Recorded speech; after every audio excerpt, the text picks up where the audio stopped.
اللہ رب العالمین والصلاة والسلام علی رسول اللہ وعلی آلہ وصحبہ اجمعین ومن تبعہم بإحسان الی یوم الدین۔ اشہد ان لا الہ الا اللہ وحدہ لا شریک لہ واشہد ان محمدا عبدہ ورسولہ، اما بعد۔ باب الشفاعہ۔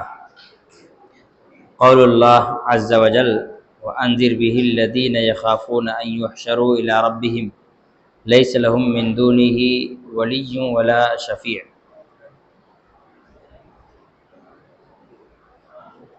شرک کا ذکر کرتے ہوئے محمد ابن عبد الوہاب رحمۃ اللہ علیہ شفاعت کا بیان لاتے ہیں کہ شفاعت کیا ہے، کیوں ہے، اس کی حقیقت کیا ہے، اور اس کا ذکر اس لیے کر رہے ہیں کیونکہ وہ لوگ جو مشرکین تھے وہ غیر اللہ کی عبادت اسی مقصد سے کرتے تھے تاکہ وہ ان کو اپنا سفارشی بنائے، اس کے علاوہ کوئی اور مقصد نہیں تھا۔ چنانچہ اللہ رب العالمین نے قرآن مجید میں خود اس بات کا ذکر کیا ہے کہ وہ لوگ کہتے ہیں کہ وَمَا نَعْبُدُهُمْ إِلَّا لِيُقَرِّبُونَا إِلَى اللَّهِ زُلْفَىٰ، کہ ہم ان کی عبادت نہیں کرتے ہیں مگر اس لیے کرتے ہیں تاکہ یہ ہمارے سفارشی بنے اور قیامت کے دن یہ ہمیں نجات دلائیں، اسی لیے ہم ان کو پکارتے ہیں۔ تو شرک کی ایک وجہ کیا ہوئی؟ سفارش کے سلسلے میں لوگوں کا عقیدے کا خراب ہونا۔ اب اس میں لوگ یہ بھی کرتے ہیں کہ لوگ کہتے ہیں جس طرح سے دنیا کے بادشاہوں تک پہنچنے کے لیے وزیروں اور ان کے منسٹروں سے سہارا لینا پڑتا ہے، اسی طرح سے اللہ تک پہنچنے کے لیے بھی ضروری ہے کہ ہم کسی انسان کو اپنا وسیلہ بنائیں اور وہ ہمارا سفارشی بن کر ہمارا کام کروائے گا۔ اس میں دو خرابی ہے۔ پہلی چیز تو یہ ہے کہ اس نے جسے اللہ رب العالمین کا قریبی بندہ سمجھ کر کے اس کو اپنا سفارشی بنایا، کیا واقعی اللہ کا قریبی ہے؟ دوسری چیز یہ ہے کہ اس نے اللہ تعالیٰ کو انسانوں کے مشابہ قرار دیا کہ جس طرح ایک بادشاہ تک پہنچنے کے لیے سفارشی چاہیے، اس طرح اللہ تک پہنچنے کے لیے بھی ایک وسیلہ چاہیے۔ اس نے اللہ کو دنیا کے بادشاہ کے جیسا سمجھا۔ کبھی کبھی تو لوگ اتنے حقیر قسم کے مثال دیتے ہیں کہ ایسا لگتا ہے کہ شاید ان کا ایمان کہیں چلا گیا ہے۔ یہ ٹیوب لائٹ ہے، صرف کرنٹ سے نہیں چلے گا، آرتھنگ کی ضرورت پڑتی ہے، یہ ہے وسیلہ، ہے نا۔ بلڈنگ ہے، آپ اس کے چھت پر چڑھنا چاہتے ہیں تو آپ کو سیڑھی کی ضرورت ہے، یہ ہے وسیلہ۔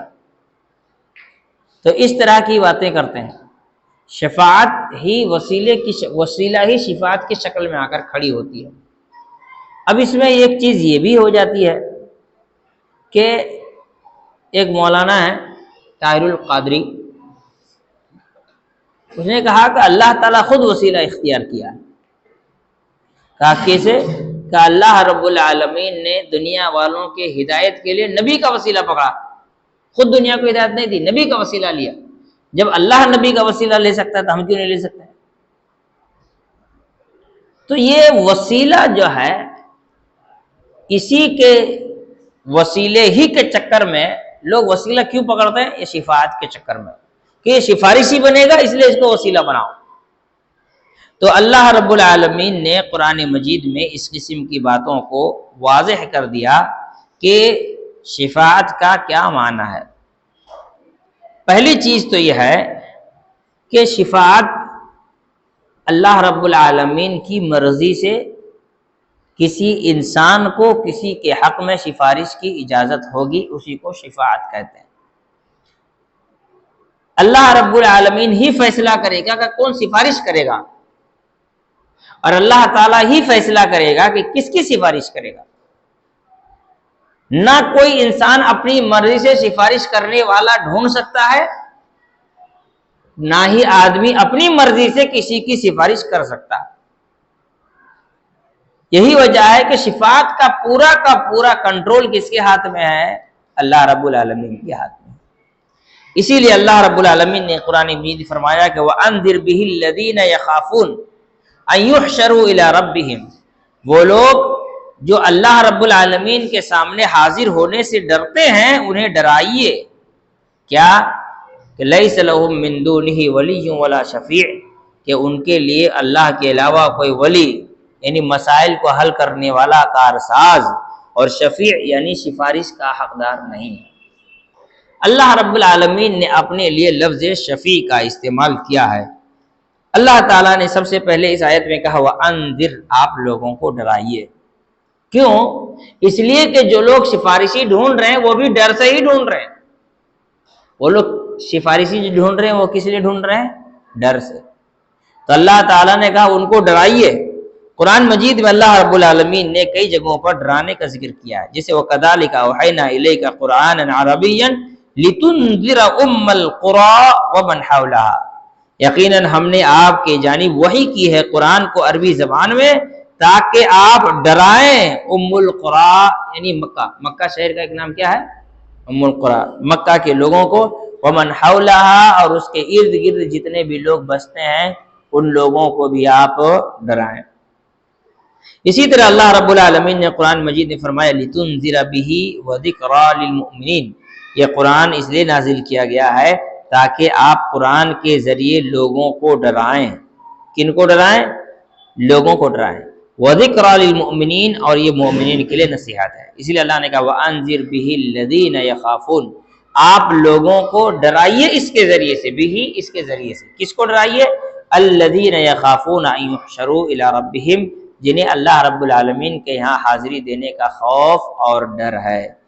تو اللہ رب العالمین نے فرمایا کہ جو اللہ کے یہاں حاضر ہونے سے ڈرتے ہیں، خوف کھاتے ہیں۔ کس بات کا خوف ہے؟ کہ اللہ کے یہاں جائیں گے تو اللہ تعالیٰ پکڑے گا، اللہ تعالیٰ عذاب دے گا، اللہ تعالیٰ گرفت کرے گا، اللہ تعالیٰ گناہوں پر سوال کرے گا، اور اللہ تعالیٰ کے سامنے جواب دینے کی ہماری حیثیت اور طاقت نہیں ہے۔ تو اللہ رب العالمین نے کہا کہ ایسے لوگوں کو ڈرائیے۔ کیا کہیے؟ اللہ تعالیٰ نے فرمایا لیس لہم من دونہ ولی ولا شفیع، لیس لہم من دونہ ولی، کہ نہیں ہے ان کے اس کے علاوہ، کس کے علاوہ؟ اللہ کے علاوہ کوئی ولی، ای ناصر ینصرہم، ایسا ناصر، ایسا مددگار جو ان کی مدد کر سکے۔ تو قیامت کے دن اللہ رب العالمین کے سوا کوئی مددگار نہیں ہوگا۔ قل ان تخفوا ما فی، کیا اللہ تعالیٰ نے فرمایا؟ ان کیا ہے؟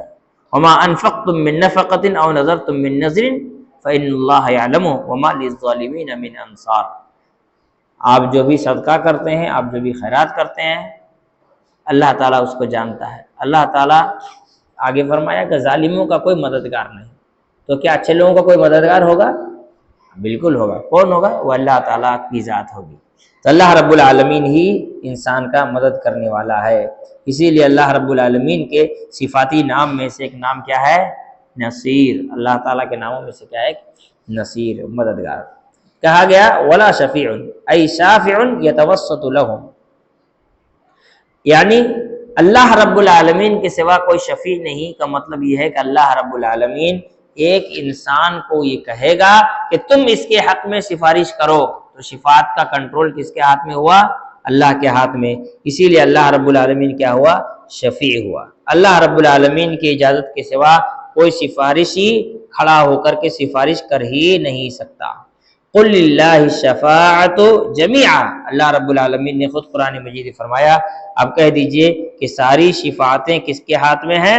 اللہ رب العالمین کے ہاتھ میں ہے، کہ ساری شفاعت کا پورا اختیار اللہ کے ہاتھ میں ہے، یعنی لا یوجد شیء منها خارج عن اذن اللہ و ارادتہ، کہ کوئی بھی چیز اللہ رب العالمین کے اختیار اور اجازت کے باہر نہیں ہے۔ تو اگر سفارش ہوگی تو اللہ رب العالمین ہی کی اجازت سے ہوگی اور اللہ رب العالمین ہی کے حکم سے ہوگی۔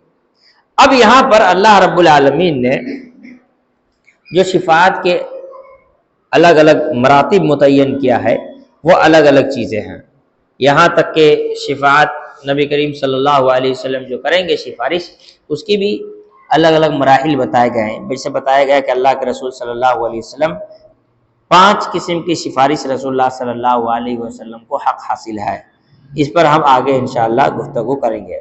لیکن سب سے پہلی بات یہ ہے کہ شفاعت اللہ کے رسول صلی اللہ علیہ وسلم کرے یا کوئی اور کرے، یہ تبھی ہوگی جب اللہ تعالیٰ اجازت دے گا، اور اللہ تعالیٰ کسی بھی مشرک کے لیے یا کسی بھی مشرک کے لیے یا کسی مشرک کو سفارش کا حق نہیں دے گا۔ کسی مشرک کے لیے نبی کو اختیار نہیں ہوگا کہ وہ کسی مشرک کی سفارش کرے، اور ویسے ہی کسی مشرک کو یہ اختیار نہیں ہوگی کہ وہ کسی کی سفارش کرے، تو خود ہی مصیبت میں پھنسا ہوگا، وہ کیا سفارش کرنے جائے گا۔ مشرک کے لیے اللہ کے رسول صلی اللہ علیہ وسلم کے سامنے اتنے سارے کفار مشرکین تھے، کتنے رشتہ دار بھی تھے۔ اللہ کے رسول کے اپنے والد، اللہ کے رسول صلی اللہ علیہ وسلم نے فرمایا کہ میرے والد جنت میں نہیں جہنم میں۔ اگر اختیار ہوتی تو رسول اللہ صلی اللہ علیہ وسلم کو اجازت دی جاتی کہ اپنے والد کے لیے سفارش کرے۔ حضرت ابراہیم علیہ السلام کے والد، اللہ رب العالمین انہیں بھی یہ حق نہیں دے گا کہ اپنے والد آزر کے لیے سفارش کریں، کیونکہ وہ حالت شرک میں مرے۔ نوح علیہ السلام کا بیٹا، اللہ تعالیٰ یہ اختیار نہیں دے گا نوح علیہ السلام کو کہ وہ اپنے بیٹے کے لیے سفارش کریں۔ تو کسی مشرک کے لیے کسی نیک انسان کو سفارش کا حق نہیں دیا جائے گا۔ نبی کریم صلی اللہ علیہ وسلم سے پوچھا گیا کہ آپ کی شفاعت کا حقدار کون ہوگا؟ کہا میرے امت میں سے جو لوگ شرک نہیں کرتے ہیں۔ مطلب اس امت میں بہت سارے لوگ شرک کرتے ہیں، تو جو بھی آدمی یا غوث کہے یا خواجہ کاجہ بابا کہے یا مزار پر جائے، چادریں چڑھائے، سجدے کرے، رکوع کرے، ان میں سے کوئی بھی نبی صلی اللہ علیہ وسلم کی شفاعت کا حقدار اور مستحق نہیں ہو پائے گا، کیونکہ اس کے عمل میں شرک موجود ہے۔ پہلی بات ہوگی۔ دوسری بات، کسی مشرک کو سفارش کا حق نہیں ہوگا۔ کیا مطلب ہوا اس کا؟ آج پہلے زمانے میں یہود و نصارہ تو نبیوں کو سفارشی بناتے تھے، آج تو آدمی ایسے ایسے لوگوں کو سفارشی بنا رہا ہے جس کا ایمان کیا، اس کو وضو کا کوئی پتہ نہیں ہے نا۔ اب مثال کے طور پر طاہر القادری کو لے لو، دھڑلے سے شرک کر رہا ہے، اب اس کو اگر کوئی سفارشی بنائے اور وہ بنا توبہ کے مر گیا تو کہاں سے سفارشی بن پائے گا؟ بن پائے گا؟ کتنے سارے لوگ حالت شرک میں مر کے چلے گئے ہیں۔ جیسے ہمارے یہاں بہت سارے مسلمان ہیں جو سائی بابا کو مسلمان کہتے ہیں، میں آج تک نہیں سمجھا وہ کہاں سے مسلمان ہو گیا۔ سائی بابا کہاں؟ شرڈی والے سائی بابا۔ ہندو کہتے ہیں اس کا نام سائی ہے، مسلمان کا اس کا نام شاہی ہے۔ اب وہ شاہی ٹکڑا بنا کے کھا رہا ہے اور وہ کچھ اور سائیاں بنا کے چلا رہا ہے، سائی بابا اور وہ شاہی بابا بنا کر کے دونوں اس کی پوجا کر رہے ہیں۔ سفارشی کتنے سارے مسلمان عورتیں مندروں میں جاتی ہیں، اب بتائیے کہاں سے وہ سفارشی بنائیں گے؟ بہت سارے ایسے لوگ جو قبروں میں دفن ہیں، جن کی زندگی کو دیکھیں تو شرک سے بھرا ہوا تھا، آج لوگ ان کو اپنا وسیلہ بنا رہے ہیں، ان کے قبروں پر جا رہے ہیں، ان کو اپنا وسیلہ سمجھ رہے ہیں۔ تو کہنے کا مطلب یہ ہے کہ نہ تو اللہ رب العالمین کسی مشرک کو اور نہ ہی کسی مشرک کے لیے شفاعت کا حق دے گا کسی کو۔ تو اگر سفارش حاصل کرنی ہے، شفاعت کا مستحق بننا ہے، تو سب سے سمپل طریقہ یہ ہے کہ آدمی اپنے آپ کو شرک سے محفوظ رکھے۔ اب یہاں پر اللہ کے رسول صلی اللہ علیہ وسلم جو سفارش کریں گے اس کی الگ الگ چیزیں بیان کی گئی ہیں، اس پہ ہم بعد میں جائیں گے، آیتوں میں بعد میں جائیں گے، پہلے اس کو بیان کرتے ہیں۔ سب سے پہلی شفاعت ہے شفاعت کبریٰ، جو اللہ کے رسول صلی اللہ علیہ وسلم شفاعت کریں گے، اس میں سب شامل ہوں گے، کفار مشرکین سب شامل ہوں گے۔ وہ شفاعت کبریٰ کیا ہے؟ شفاعت کبریٰ یہ ہے کہ اللہ تعالیٰ قیامت کے دن حساب و کتاب ہی نہیں کرے گا۔ آدم علیہ السلام سے لے کر عیسیٰ علیہ السلام تک سب لوگ چکر لگائیں گے، سب مل کر کہیں گے کہ جاؤ رسول اللہ صلی اللہ علیہ وسلم کے بارے میں ان سے جا کے ملو، اور رسول اللہ صلی اللہ علیہ وسلم اللہ کے سامنے جائیں گے، سجدے میں گر جائیں گے، دعائیں کریں گے، اللہ تعالیٰ اجازت دے گا، پھر رسول اللہ صلی اللہ علیہ وسلم سفارش کریں گے، اس کا حساب و کتاب شروع ہوگا، اس کا بینیفٹ سب کو ملے گا۔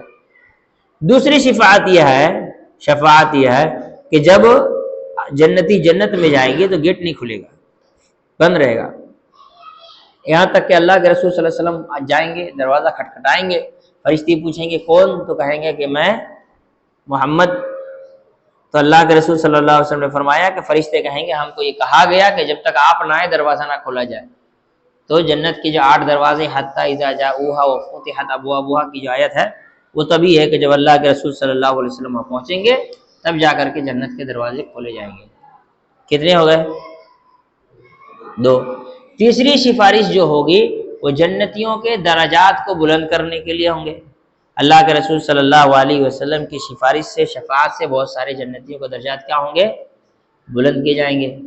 چوتھی سفارش جو ہوگی وہ بہت سارے مسلمان امتی جو جہنم میں چلے گئے ہوں گے، اللہ کے رسول صلی اللہ علیہ وسلم کی شفاعت سے ان کو جہنم سے باہر نکالا جائے گا۔ کتنے ہو گئے؟ پانچویں جو ہے وہ اللہ کے رسول صلی اللہ علیہ وسلم کی خاص ہے چچا ابو طالب کے لیے، جس کے ذریعے سے کیا ہوگا؟ اللہ تعالیٰ چچا ابو طالب کے عذاب میں کمی کرے گا، جہنم سے نہیں نکالے گا بلکہ کیا کرے گا؟ کمی کرے گا۔ تو اس طرح سے 5 شفاعتیں ہیں جو حافظ ابن حجر عسقلانی رحمۃ اللہ علیہ نے ذکر کیا ہے، جو کیا کہتے ہیں مختلف لوگوں نے بھی بیان کیا ہے۔ یہاں پہ کتاب میں صرف 2-3 ہی کا ذکر ہے۔ تو یہ شفاعت جو ہوگی اللہ کے رسول صلی اللہ علیہ وسلم کیا کہتے ہیں شفاعت سے لوگ جنت میں داخل ہوں گے۔ اسی طرح سے یہاں پر یہ بھی ہے کہ کچھ ایسے سفارش بھی ہوں گی جو عام مسلمانوں کی سفارش سے لوگ جنت میں داخل ہوں گے، جیسے کہ اللہ کے رسول صلی اللہ علیہ وسلم نے فرمایا ما من مسلم يموت فيقوم على جنازته 40 رجلا لا يشركون بالله شيئا الا شفعهم الله فيه۔ اللہ کے رسول صلی اللہ علیہ وسلم نے فرمایا کہ کوئی بھی آدمی اگر مرتا ہے اس کے جنازے میں 40 لوگ شریک ہوتے ہیں جو مشرک نہ ہو۔ جنازے میں بھیڑ سے بات نہیں بنتی ہے، ورنہ ایسے تو 1,500-2 ہزار آدمی کیا 40,000 1 لاکھ آدمی بھی جنازہ پڑھ لے تو کچھ تھوڑی فرق پڑنے والا ہے۔ مشرک نہ ہو، موحد ہونا چاہیے۔ کون؟ جنازے میں شریک ہونے والا بھی اور جس کے جنازے میں لوگ شریک ہو رہے وہ بھی۔ ورنہ پتہ چلا کہ نیک انسان کے غریب نیک انسان ہے اس کے جنازے میں کوئی آ ہی نہیں رہا ہے، اور چور چمار چنڈال ہے اس کے جنازے میں ہزاروں لوگ شامل ہو رہے ہیں نا، پورا فل پروٹوکول کے ساتھ اس کو کیا کہتے ہیں قبرستان پہنچایا جا رہا ہے۔ تو بتانے کا مقصد یہ ہے کہ اللہ کے رسول صلی اللہ علیہ وسلم نے فرمایا کہ اگر کوئی آدمی حالت ایمان میں مرے، ما من مسلم، پہلے شرط لگا دی، مسلمان مرے، اس کے جنازے میں 40 آدمی آئیں جو شرک نہ کرتے ہوں، تو ایسی صورت میں اللہ تعالیٰ ان لوگوں کی دعا کو اس کے لیے سفارش کے طور پر قبول کر لے گا اور اس کو جنت میں داخل کر دیا جائے گا۔ اس کا مطلب کیا ہوا؟ جنازے کی نماز میں مردے کے لیے دعا کرنا چاہیے۔ ہمارے یہاں لوگ مردے کے لیے دعا کرتے ہی نہیں ہیں، بتائیں کیسے؟ اللہم اغفر لحینا ومیتنا وشاہدنا وغائبنا وصغیرنا وکبیرنا وذکرنا وانثانا اللہم من احییتہ منا فاحیہ علی الاسلام ومن توفیتہ منا فتوفہ علی الایمان۔ اتنا ہی پڑھتے ہیں نا، اتنا تو آدمی اپنے لیے کیا۔ اللہم اغفر لہ وارحمہ وعافہ واعف عنہ واکرم نزلہ ووسع مدخلہ واغسلہ بالماء والثلج والبرد ونقہ من الخطایا کما ینقى الثوب الابیض من الدنس وابدلہ دارا خیرا من دارہ واہلا خیرا من اہلہ وزوجا خیرا من زوجہ وادخلہ الجنہ واعوذہ من عذاب القبر وعذاب النار۔ یہ مردے کے لیے ہوا، یہ پڑھتا ہی نہیں آدمی۔ غیر اہل حنفی تو چھوڑیے، اہل حدیث لوگ نہیں پڑھتے ہیں۔ میں نے خود اہل حدیث کے جنازے میں دیکھا ہے کہ آدمی نہیں پڑھا، اب یاد نہیں تھا اس لیے نہیں پڑھا یا کس لیے نہیں پڑھا نہیں معلوم، لیکن نہیں پڑھتے ہیں۔ وہ سمجھنے کو کوئی ایک ٹھو پڑھ لیں گے ہو جائے گا۔ اللہم اغفر لہ وارحمہ وعافہ واعف عنہ، یہ تو اصل ہے مردے کے لیے، اس میں تو مردے کے لیے دعا ہے، یعنی جنازے میں کھڑے وہ اپنے لیے دعا کر کے نکل گیا۔ بھئی جنازہ پڑھنے آئے ہیں، اپنے لیے تو پوری زندگی دعا کر رہے ہو، جنازے میں آئے ہو کم سے کم اس کے لیے دعا کرو، لیکن وہ کرتا ہی نہیں آدمی۔ بڑا تعجب ہوتا ہے، کہاں ہے وہ کامن دعا ہے؟ اس مردے کے لیے کیا ہے؟ وہ سارے مسلمان کے لیے ہو گیا۔ ہمارے مردوں میں تو موسیٰ علیہ السلام پر ایمان رکھنے والے سارے کے سارے یہودی جو حالت ایمان ہی مرے وہ بھی اس میں داخل ہیں۔ اس میں آدم علیہ السلام کے زمانے کے بھی آ گئے، آج کے بھی آ گئے، 100 سال پہلے کے بھی ہے، اور جو 100 سال بعد مریں گے ان کے لیے بھی ہے۔ حینا جتنے زندہ ہیں دنیا میں سارے کے لیے ہو گیا، مردے کے لیے کیا ہوا؟ مردے کے لیے تو خاص دعا رسول اللہ صلی اللہ علیہ وسلم نے سکھایا نا، اللہم اغفر لہ وارحمہ وعافہ واعف عنہ واکرم نزلہ ووسع مدخلہ، یہ تو اصل ہے۔ قبر کے لیے، حشر کے لیے، عذاب جہنم سے نجات کے لیے، اسے کیا کہتے ہیں گناہوں کی درگزری کے لیے، معافی کے لیے، یہ تو چھوڑی دیتے لوگ، یاد ہی نہیں کیا۔ تو اسی لیے کہتے ہیں ان لوگوں کے پیچھے نماز نہیں ہوتی ہے. وہ لوگ جس سجدے میں دعا پڑھنے نہیں دیتے، آپ کو جنازے میں کہاں پڑھنے دیں گے؟ اور ہمارے اہل حدیثوں کی بھی کھوپڑی ٹھیک نہیں ہے نا، کیا کریں گے؟ اتنا جلدی نہیں پڑھنا چاہیے نا. ہاں کیا تو ان کو پکڑ کے ماری ہے. ہاں اسی طرح سے ایک چیز ہے کہ اللہ کے رسول صلی اللہ علیہ وسلم نے فرمایا کہ جنت میں کیا کہتے ہیں جو جنتی ہوں گے وہ لوگ جن کو اللہ تعالیٰ جنتی ہونے کا فیصلہ کر دے گا، وہ لوگ اللہ رب العالمین سے، صحیح مسلم کی حدیث ہے، اللہ رب العالمین سے سفارش کریں گے کہ ہمارے کچھ رشتہ دار رہ گئے، ان کو بھی اللہ تو باہر نکال، تو ان کو بھی باہر نکالا جائے گا. تو اس طرح سے سفارش جو ہے وہ نبی بھی کریں گے، اولیاء بھی کریں گے، فرشتے بھی کریں گے. لیکن کون کس کے لیے سفارش کرے گا یہ صرف اللہ رب العالمین ہی کی طرف سے متعین کیا جائے گا، کسی اور کی جانب سے نہیں کیا جائے گا. اس لیے کہ اللہ نے فرمایا من ذا الذی یشفع عنده الا باذنہ، کون ہے جو اللہ رب العالمین کی اجازت کے بغیر کسی کی سفارش کے لیے کھڑا ہو جائے؟ کوئی نہیں کھڑا ہو سکتا. کون ہے جو کھڑا ہو جائے؟ یہ اس بات کی طرف اشارہ ہے کہ کوئی کھڑا ہو ہی نہیں سکتا جو اللہ رب العالمین کی اجازت کے بغیر کسی کی سفارش کر سکے.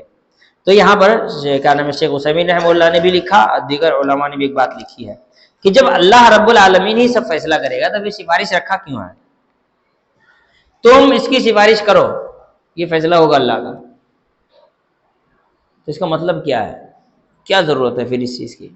اللہ نے طے کیا نا کہ میں اس کو معاف کروں گا، لیکن اس کے سفارش سے، تو اللہ ویسے ہی معاف کر دے. تو ایسی صورت میں کہا جاتا ہے اکرام الشافع. کیا کہا شیخ الاسلام ابن تیمیہ رحمۃ اللہ علیہ کہتے ہیں کہ لیکن یقصد بها امران، پہلی چیز کیا ہے کہ اللہ رب العالمین چاہتا ہے کہ جنت میں تو دونوں جائیں گے، لیکن جو سفارش کرے گا اس کی گردن تھوڑی اونچی رہے قیامت میں. اللہ تعالیٰ اس کی عزت کو بڑھانے کے لیے کیا کرے گا؟ جلسہ سننے تو سب آئے، لیکن وی آئی پی پاس جو لیتا ہے اس کس لیے رہتا ہے؟ جنت میں سارے جلسہ میں تو سارے رہتے ہیں نا جو جلسہ سننے آئے ہیں، لیکن ایک آدمی ہوتا ہے وی آئی پی پاس لے کر کے آتا ہے اور سامنے بیٹھتا ہے، تو سامنے بیٹھنے سے اس کو 4 حدیث زیادہ تو سننے میں نہیں گلا نا، الٹا اس کے ہاتھ میں اور لائٹ پڑے گا.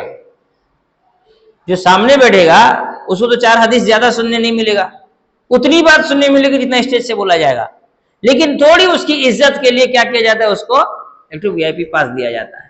تو اللہ رب العالمین بھی قیامت کے دن سامنے والے کے نظر میں اس کی عزت کو بڑھانے کے لیے، تاکہ دنیا والوں کو پتہ چلے کہ ہاں اس کو اللہ تعالیٰ نے جنت میں تو داخل کیا ہی ہے، لیکن اس کی خاص خاصیت یہ ہے کہ اس کا اللہ نے حق دیا کہ دوسرے کے لیے کیا کرے؟ سفارش کرے. یہ اس کی تکریم کے لیے ہے. دوسرا نفع المشفوع لہ، اس سے کیا ہوگا؟ جس کے لیے سفارش کی جائے گی اس کو فائدہ بھی ہو جائے گا. تو یہاں اللہ رب العالمین نے یہ سسٹم رکھا ہے.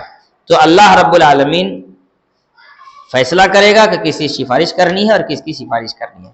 اس سلسلے میں اور بھی بہت ساری آیتیں ہیں، انشاءاللہ اگلے درس میں گفتگو کریں گے. اللہ تعالیٰ ہم تمام لوگوں کو سمجھ کی توفیق عطا فرمائے.